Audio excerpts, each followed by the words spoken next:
things that I struggled with. I remember I would hear the Imams, whether in Egypt or Saudi Arabia, and I'd hear these stories of the people of the Salaf. You'd hear about Abu Bakr radiallahu anhu, or Umar, or Uthman, or Ali radiallahu anhum ajma'een. You'd hear about Ummahat al-Mu'mineen, you'd hear about Sahabiyat, Amara, and you'd hear about the sincerity and the feats that they would perform. You'd hear that Al-Imam Abu Hanifa, he would finish the whole Quran in one night in prayer. You'd hear Al-Imam al-Shafi'i, rahmatullahi alayhim, that he would recite the Quran 60 times in Ramadan. You'd hear that Sufyan ibn Uyayna made 60 Hajj, and every time in Arafah, he would make dua to Allah. He would say, "Oh Allah, bring me back next year." Until the final year, the 60th year, he didn't make that dua. And he died the month before Hajj. And when they asked him, "Why didn't you make that dua?" He said, "I'm shy from Allah. 60 years is too much. Abdullah ibn Umar did 60. I didn't want to exceed him." Allahu Akbar. You hear these things, and I remember thinking to myself, man, I'm not even gonna make it to Jannah. Look what these guys are doing. When they pray, they cry. When they read the Quran, it softens their heart. Abu Bakr came, gave all of his money to the Prophet ﷺ and to Allah. Abu Dahdah gave 400 trees for one tree in Jannah. Radiallahu anhum. And I would think to myself, man, I'm a hypocrite. I like to watch TV. I like to watch some sports. I like to play basketball. I like to go out with my friends. Where's Allah in my life? And that's what I want to talk to you today about. Because sometimes people can trick you into thinking that you're worse than you are. And sometimes you can trick yourself into thinking you're better than you are.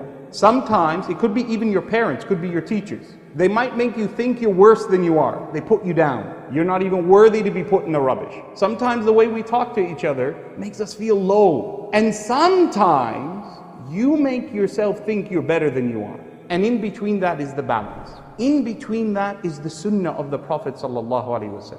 In between that is finding Allah. And Allah tells you to search for Him. And that search begins with ilm, knowledge. See, it's one thing to say, "Oh, I know, brother, I know enough." The moment you think you know, you don't know. The moment you think, "I have enough," you have nothing. You've lost your way to Allah. Because the first of commands to our Prophet ﷺ was Iqra. The first commands of the Prophet ﷺ is Allah subhanahu wa ta'ala says him, "Fa'lam," come to a certainty of knowledge. أَنَّهُ لَا إِلَهَ إِلَّا اللَّهِ, that none is worthy of worship but me, Allah subhanahu wa ta'ala. وَاسْتَغْفِرْ لِذَنْبِكَ وَلِلْمُؤْمِنِينَ. And ask Allah, ask me for forgiveness, and also for the believers. So how do you find Allah? Knowledge. One Sahabi, he was riding with his companions, they were out on a journey, he fell off the camel, his head was split open, he hit a rock when he fell down. And his companions, they got off the camels, they wrapped his turban tight, they saved his life, he came back to consciousness. And when he woke up, they said, "Alhamdulillah, you're fine now, drinking and eating fine." Time of salah comes. "All right, make wudu." He goes, "What do you mean make wudu? Can't I make tayammum?" They say, "What are you talking about? What, you think you're going to invent your own deen? What do you mean make tayammum?" He said, "Look man, look my head. If I take the turban off, if I put water, I'm going to die."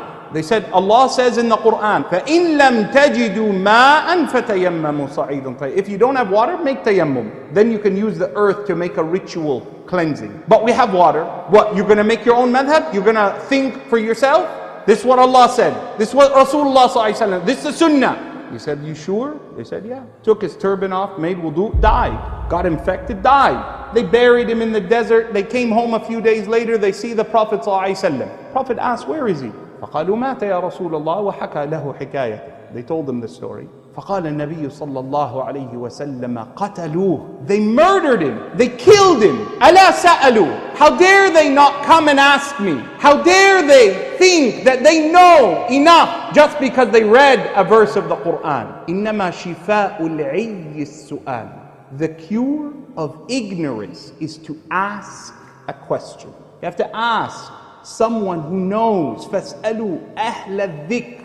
They're the ones who point you to Allah. The prophets of Allah did the same. I'm going to give you just 3 examples from the prophets of Allah asking questions that you and I would not ever dare ask Allah subhanahu wa ta'ala. Musa asks Allah. You know, Musa speaks to Allah direct. Musa says, as is in Surah Al-A'raf, Rabbi, arini, anzur ilayk. My Lord, let me see you. Allah says, lan tarani. You can never see me in this life. Walakin unzur ila al-jabal. But look, Allah doesn't just say, you can't see me. Allah gives him evidence why. Walakin unzur ila al-jabal. Look to that distant mountain. فَإِنِ اسْتَقَرَّ مَكَانَهُ فَسَوْفَ تَرَانِي. If it remains as you see it, I'll let you see me. فَلَمَّا تَجَلَّى رَبُّهُ لِلْجَبَلِ. When Allah's magnificence became known to the mountain in part, it was destroyed and Musa fell down dead. Allah brought him back to life to prove a point.